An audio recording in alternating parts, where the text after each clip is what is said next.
Kicking off on the 28th of February, this year's GroundsWeek is now well underway. It's a fantastic initiative by the GMA to recognise the turf care industry as a whole and the fantastic hard-working individuals that work within it. So I'm joined today on Turf Business TV by Geoff Webb, who is the CEO of the GMA. Hi Geoff, thanks for joining us. Hiya, how are you doing? Yeah, good, thank you. I just firstly wanted to kick off and say that it's great to see you back and you're looking really well. How have you been keeping? I've had an interesting few months, but yeah, thanks, I'm feeling okay. And hopefully getting back to fitness now. Fantastic, it's good to hear. So obviously, as I just mentioned, this is a really great initiative for the industry, something that we're fully behind at Turf Business. To tell us a bit more about why you're doing this and why the GMA have decided to undertake this initiative. Yeah, well, as you know, we started it last year and we were in the throes of the pandemic, and like everything, sport suffered throughout the pandemic itself. And what happened last year is we managed to get the message across while sport wasn't being played of the vital role that ground staff play in basically ensuring sports pitches continue to be offered at the highest possible level, and that's what really came through. And also ground staff played a crucial role in sport starting up again, which I think many people kind of take for granted.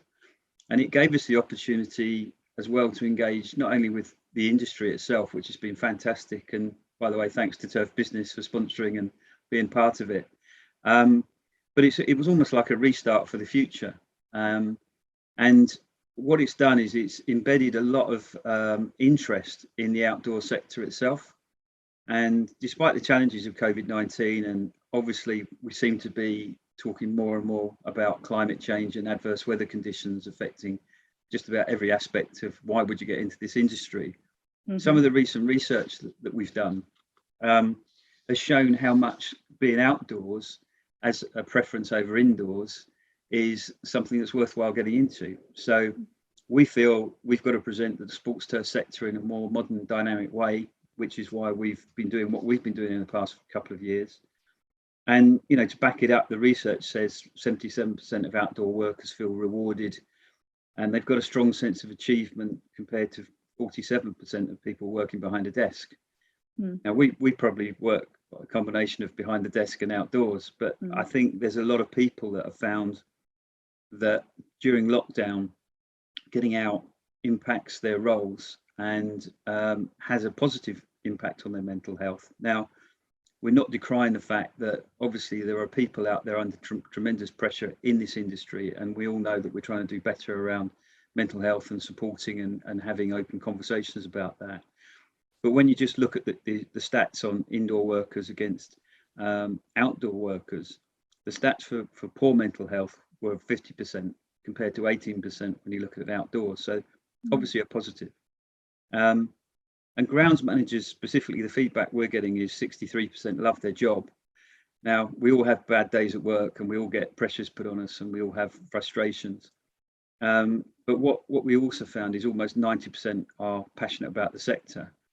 And we want people to be proud about that. And we've seen with the interaction just this week, some of the tweets coming in, and as you know, it's largely a social media driven campaign, just the positive reinforcement of that outlook. And it's been really encouraging. So it's a good opportunity to show that, you know, the attributes of the sector are that being outdoors and active is a good thing. It's a tick in the box. Taking pride in the end result is a good thing, and many people do that. Working in sport is a great thing, and sport is kind of booming now as an industry. You know, there are all sorts of avenues and opportunities to get engaged in a sporting grounds management context now. And what we want to do is elevate the importance of that role just within sport itself, because people already understand that you can be a player, an athlete, you can be a coach, or you could be a referee. But we think that grounds management has for too long gone under the radar. So that's why we started GroundsWeek way back when we did in 2019, really. And obviously learning new skills is another thing. And we had a great piece on TV this week. It was on ITV Calendar, if people want to go back and have a look at that, where we had somebody who was female, had transferred from the legal profession for the stresses and strains of that, and had taken up a role in sports turf management, and was finding the role fascinating and loving the fact that she was learning new skills and enjoying the job. That survey is really promising, really, and encouraging, and hopefully it can be a tool to get young people through, obviously, with being really, really good for being outdoors and your mental health and things like that.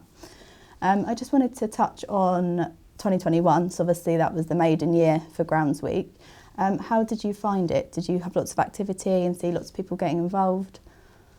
Yeah, I mean, we even hit the Pakistani Times of all places with GroundsWeek, which I don't think, if we're being honest, it was one of our targets. But the fact is that the medium of the social media campaign and having a focus for a week gives you that unexpected reach, if nothing else. So it's very organic. We can, if you like, lay the template for GroundsWeek, but actually the success of it is not what we do as the GMA, it's what everybody out there then does as a result of it. And just this morning I saw, I think it's Ian Courage at Fleet Line Markers, who we all know does some very good graphics, and up at Malvern Rugby Club, you know, hashtag GroundsWeek. I'm sure by now he's probably flown a drone up and he's taking pictures of it all. But you know, it's just that organic approach at all levels, and likewise, you know, you get people, you know, at the iconic stadiums like Jim at Twickenham or Carl or Neil at Wimbledon and Wembley respectively. Alongside, I've seen a really good feature that Durham County Cricket staff have done, you know, all introducing themselves as characters. And I think it's just brilliant that anybody can get engaged with it in any way or shape or form that they want to. Yeah, I was going to mention that to you about them profiling the individuals at Durham Cricket. I've also seen the Jockey Club, I think, getting involved. I can think from the top of my head. Lots of county FAs, stuff like that this year. When I've been looking on the Turf Business timeline on Twitter, nearly every single tweet is including the hashtag. Do you think it's fair to say this year that it's gained a lot more traction? I think it's gained a lot more traction, certainly within the sector itself, because obviously the first year was the first year, and it is organic and something that you know, we want to grow through initiatives. And it's about, you know, we're not trying to control necessarily the message. Like I said, we've given the template for others then to promote themselves in the way pretty much that they would like to. What we do is do a bit of research around it to, you know, give it the relevance that will give it the headlines then that get it into the national press, or get it to a point where the awareness of the sector is raised beyond the sector itself. And certainly what we found last year, for example, we had quite a leading article, an in-depth article that arose through The Guardian, and that foundation was laid as a result of GroundsWeek starting and journalists getting involved in it and actually inquiring about it. So we've made some good contacts just in the world of journalism, if you like, by reaching out through a medium like GroundsWeek, embedding the principle of it, and then building upon that for the second year. And who knows, you know, I hope we can keep this going. And it's not one of those things that we sit there for a minute and go, right, we can now rest on our laurels, because obviously 1 week out of a full year isn't going to crack it. But it certainly helps elevate, and it kind of lays the seeds for contacts coming into us at later dates, or raising a better understanding of what we all do and how we go about our tasks. I think it's a great point that you made. It's not just about celebrating the industry and the individuals in it, but also helping to raise the profile of the sector is important too, because it's something that constantly comes up when we speak to you know, grounds managers about issues in the industry, and it's something we cover along in our summit and things like that. Yeah, and I think also, you know, there are, I think when we did the research before, there's something like 5,000 companies we've identified pretty well connected to the turf care sector itself. Now, how many people necessarily think of it like that? You know, 5,000 companies employing circa 37,000 people. You know, those figures start to add up. And I think we should not only celebrate ground staff as a role, but all the different types of roles that are attached to it. I mean, you've come into the turf care industry working with Turf Business. Yeah. You know, it's a great role. You get to see a lot of good events, and you get to see some great people. But there's also, and when we see it every year ourselves at Saltex, and we're about to see, I'm sure, at BTME coming up, all the companies displaying the innovation that they've got. The sales teams, the admin teams that sit behind the sales teams, and the products and innovation in this sector. It's something that we can't do alone as a GMN. I think I said this at Turf Business at the end of the session, when Carl, I think, nearly had us all in tears because he opened up the entire room. But the fact is, we all need to start to pull together as a sector in order to get consistency of a message across. And I certainly think we're getting there. And as I say, we're not for a minute going to rest on our laurels, and we're going to keep pushing, the boundaries to make sure that we open up the opportunities and make sure it's an attractive industry to come into as well.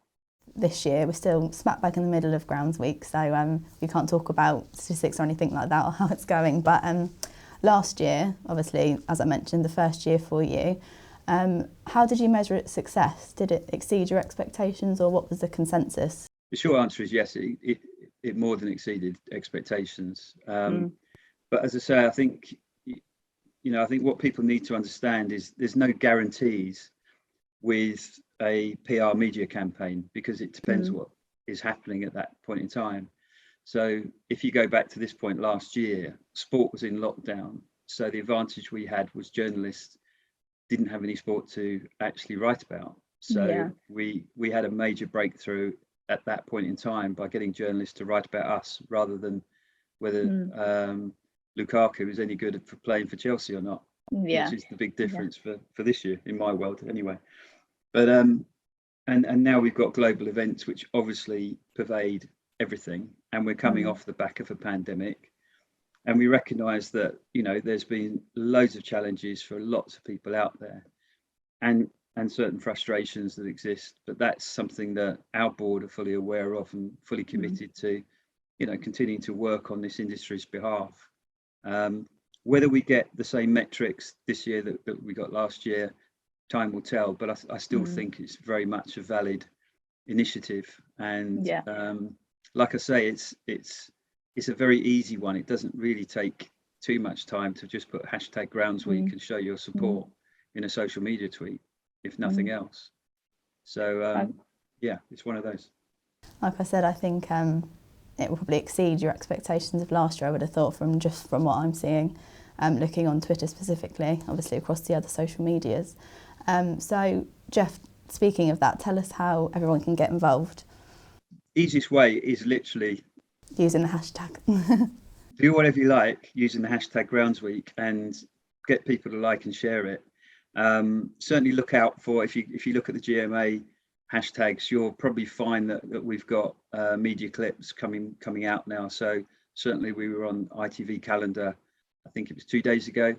So there'll be a clip of that. It's about 11 minutes, 20 seconds into the newsreel, I think. But a really nice article, promoting the sector and the industry, and a different range of people involved in that particular interview. So that's just one example. But it won't cost you anything. That's really good news. It may cost you a little bit of your time, but one of the definitions of volunteering is you can be involved for a couple of seconds or a day, or you can be involved for life. And again, it's organic, and getting that awareness of what we all believe in as a sector, as opposed to next week it's probably, you have National Apprenticeship Week, for example, which we do get engaged with as well. There are all these different sectors fighting for airtime, and I think, again, my message to the audience out there is sometimes it's very difficult to get the coverage you want when you plan it because of other events. So I think we're doing well to push through. Like everything else, we'll look at the metrics for this year and analyse the success or otherwise of that. But so far, it looks like it's built on the year before and it's going great guns. Yeah, I'd have to agree with you there. So remind everyone of the dates for us, Geoff. So the dates are, right now, we're in the middle of it. It ends on the 6th of March. So it started on the 28th of February. So you've got till the 6th of March. And if you do want to get involved and you've got ideas on the back of this year, to give you some analogy, it's a bit like if you remember BBC Children in Need starting from quite a low base, or, comic relief, those type of things. if you've got ideas for 2023 that you'd like to see as part of GroundsWeek, please send them to us, because we'd love to have them, because we're probably coming to ask yourself, what would you like that we haven't done already? One of the things we are looking at is potential Guinness Book of Records idea as well. So there's a few things that we're already kind of thinking about. Can you share any more on that world record idea? Or is it still in the works? Too far in it at the moment, because I'll be a hostage to fortune if I do, but let's just say it involves trying to break a world record on how many mowers going in any one particular day. Oh, okay. More of that to come, but Yeah. there's fun aspects to it, and it should be fun as well, because we should celebrate the industry.